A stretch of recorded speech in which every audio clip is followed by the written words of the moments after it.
Hello YouTube, Intelitech Studios here, and today I'm cleaning up my Bissell PowerForce, my 3522-5 model. So as you can see, I've wiped it all down and everything, gotten it all free of dust. A little bit kind of reaccumulated up here, so I'll have to get that because I started this a few days ago. I already made the PowerForce Helix video. I think I uploaded that where I showed me cleaning that out and everything. So it's the same process for this. So I had it all cleaned out and everything. So I had this entire piece separated in the bumper and everything. So I already put all those back together. The height adjust and the height adjustment knob. And this is actually the base from the 3522-R, and you can tell because the early PowerForces had a blacked out hose similar to like the Hoover Tempo, whereas the -5 model originally came with a clear hose. And I do have that PowerForce bagless that I could swap this for if I really wanted a clear hose on this to make it fit more, but I don't really care, so I'm just kind of leaving the black hose on there because it's not really hurting anything. But yeah, so we got this. I did clean this out, but there's a lot of stuff that's kind of caked on there. So there's not really much that I can do about that. So for now, I'll just slap the sole plate on and move this down here so I can reinstall the head onto the body. So I don't really need to clean out the motor because I did that recently, and I don't think I've used it since then because I've been using the -R, and I will probably keep using that until I sell it to Buster. So headlight in there is still good. I believe that's still the original headlight, and you can see I cleaned out the inside of the light cover and everything. Cleaned out the inside of this bag door. There's some crevices and stuff. There's still some dust, but I'm not really worried about it. I can blow that out later if I really want to. So we'll just take this, slide it back onto the motor shaft, and I'm showing me just putting it back together, but obviously if you want to take this apart, then just do it in reverse. It's because young Flimmy was asking me about how to take apart his PowerForce. So literally, to get the base off, you literally just, there's these two little brackets on each side, and then the one screw that holds in the hose, so that's 5 screws. And that's all you need to remove, and then you can pull the base off. Now, if you don't remove the belt prior, then you'll have to kind of wrestle that around the motor spindle. But besides that, it's pretty much covered. So we'll take the 2 end caps, and obviously this is kind of come undone from this. So actually, there we go.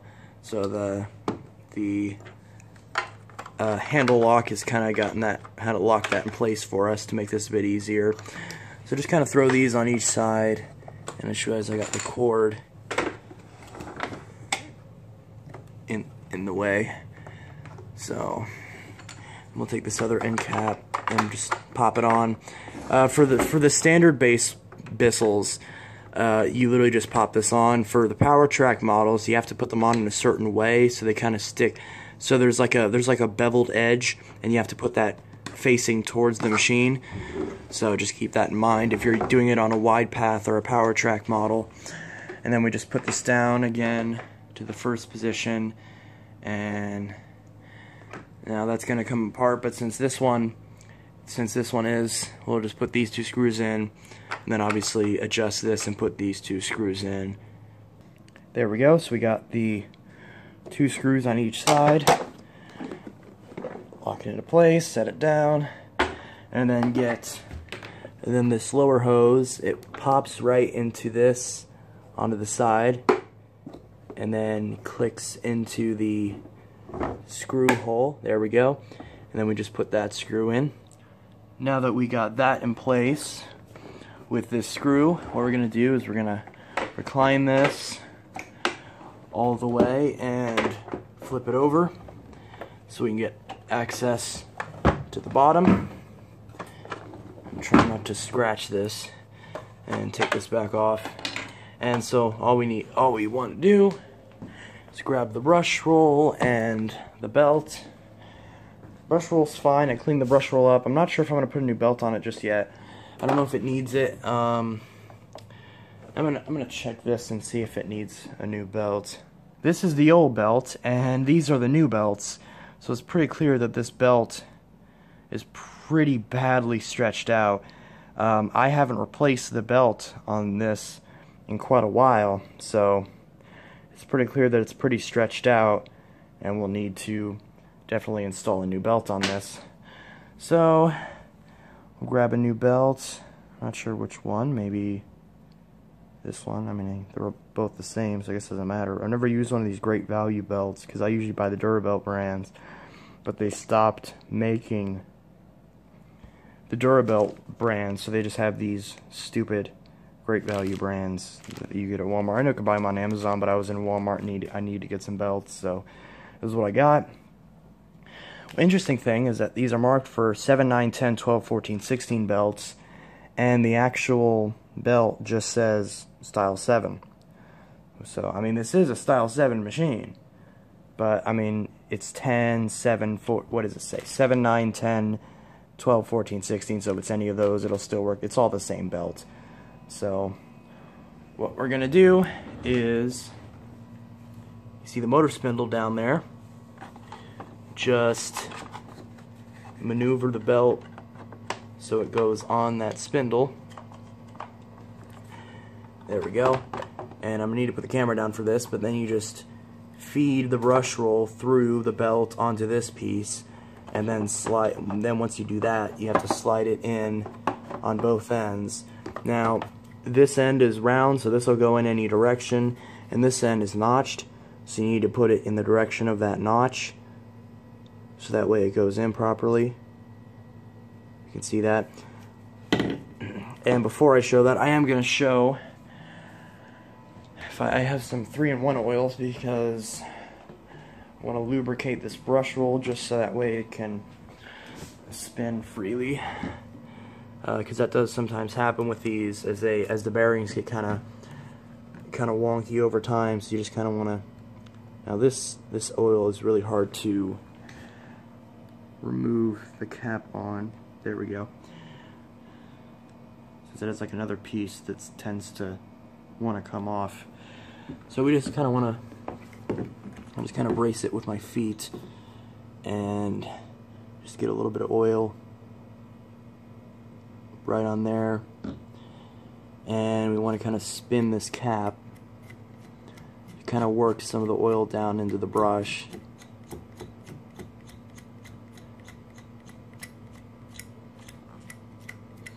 You kind of start to smell the oil getting worked in, and you can feel it spin a little bit smoother. So, and then we want to turn it around and do the same with the other side.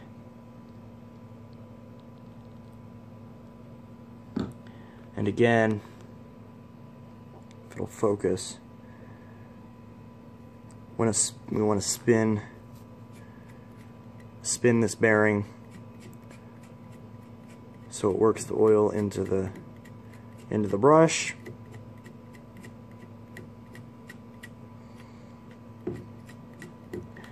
There we go.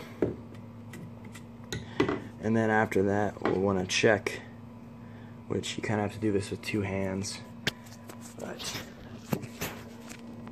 hold that with my feet. We want to check that this thing spins.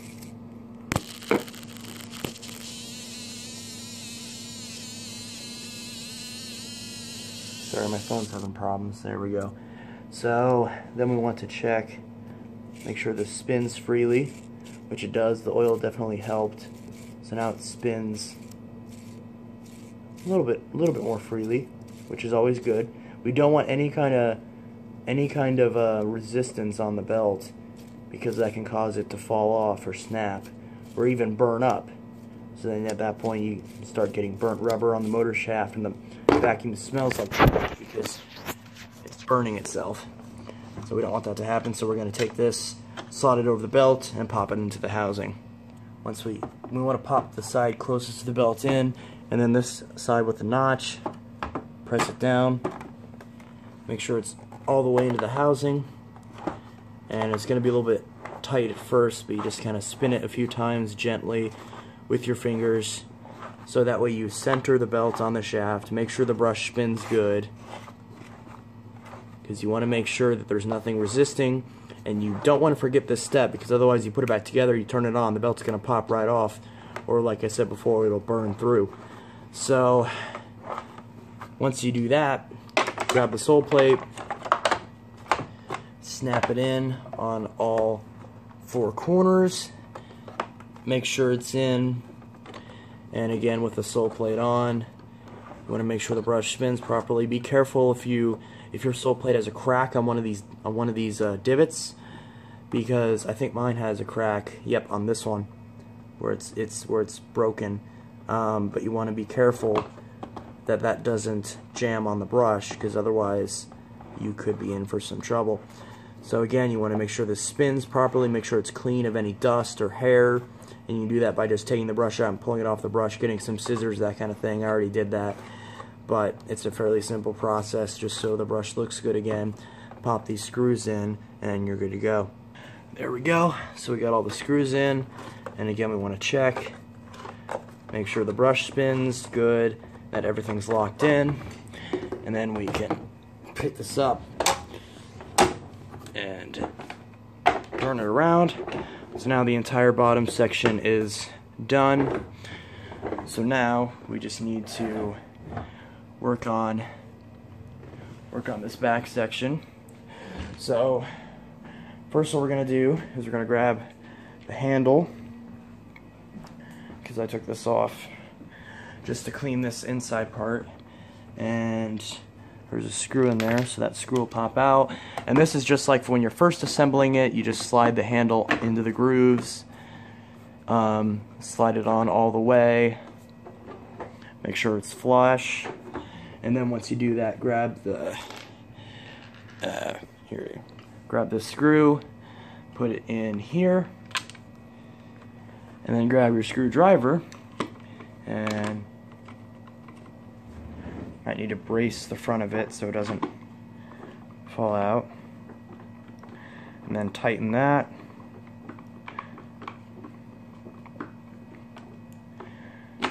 and there we go. And again, make sure it's flush, make sure it's pushed in all the way, because the screw could tighten before it's actually all the way in. But as we can see there, it's on properly.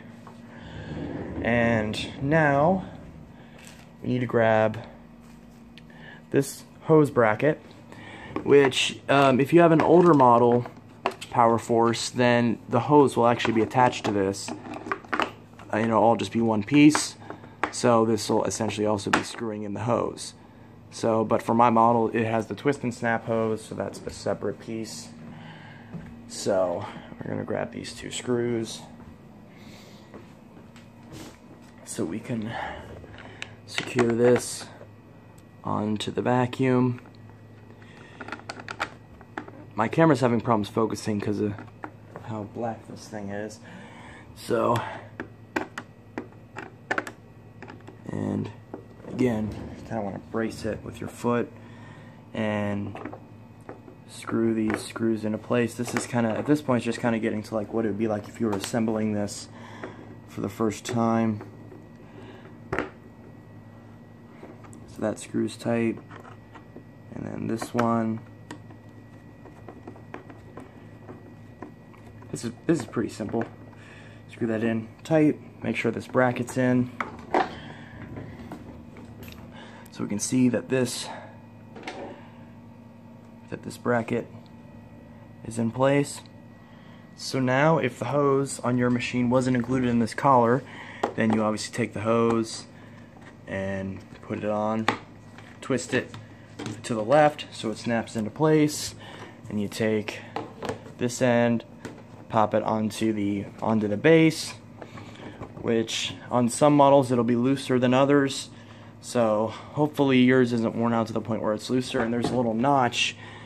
There's a little notch down here that the hose presses into, if it'll focus on that. So you can see that little notch. So ideally you want to press it all the way against that notch so it's in place, and then obviously you hook this onto the hose hook, and so you might need to like kind of twist the hose in a certain way so it stores on there properly. And then the cord, wind it around the cord wraps. If your PowerForce has a cord protector, then you want to wrap it behind the cord protector so it doesn't get in the way of the bag door. So just kind of wrap it up. Now once you obviously get more cord, it's going to be harder to wrap it behind the protector, but you still want to make sure that you do that so that way you leave plenty of leeway for the bag door. And then obviously clip the cord to the rest of the cable. And now we are almost done. So now we want to take our tools, which have been freshly washed and cleaned, and snap them onto their hooks onto the back of the vacuum. I prefer to put the brushes towards the extension wands, since if you look at the way that the hook is designed, there's more space in that direction, but you can do it either way. And a lot of people mess this up trying to put this tool on. Basically what you want to do is there's a little prong right here.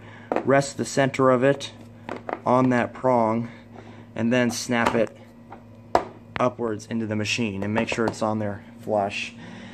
And then we have the extension wand and the crevice tool.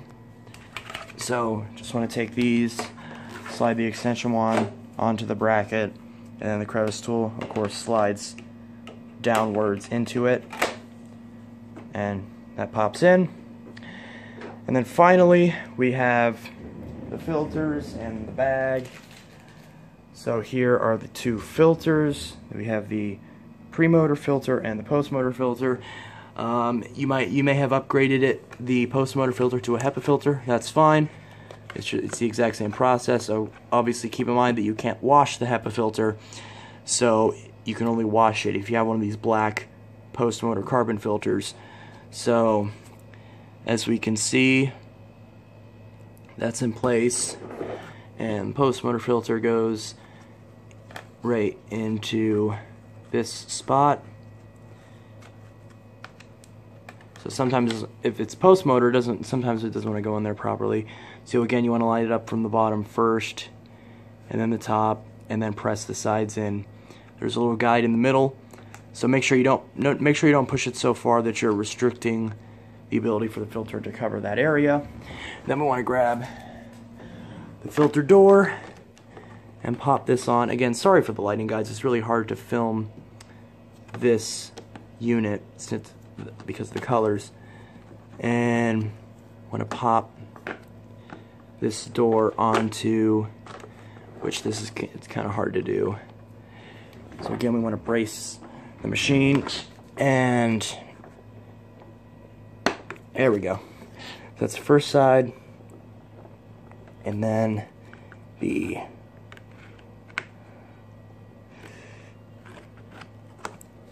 this side.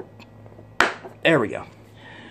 And then once that's snapped in, just slap it shut. Make sure both the locks are in place. If it only has one lock, you may need to bend the prong, like on the clean views. You may need to bend the prong so it snaps in properly, because those ones aren't as stable. Those pop open all the time. And then the very last thing we need to do is grab a new bag.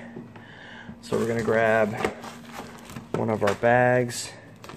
We have, these are the Panasonic Style U bags, and the Bissell, not sure where I put those. They're up here, I believe. That's the Kenmore manual. Aha, here we go. So we got these Bissell 7 bags. We have a few of these actually. We got 3 of them. So we have some older ones, and then we have a newer one. So they're basically the same thing. These ones came from an odor eliminating, or actually these are both odor eliminating. I don't know what the difference is. So we'll grab one of these. I'll just grab this one because this one I've had for the longest, and just kind of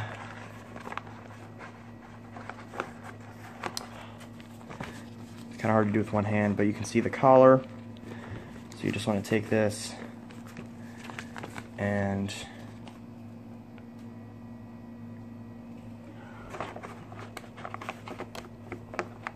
just kind of break the seal on it into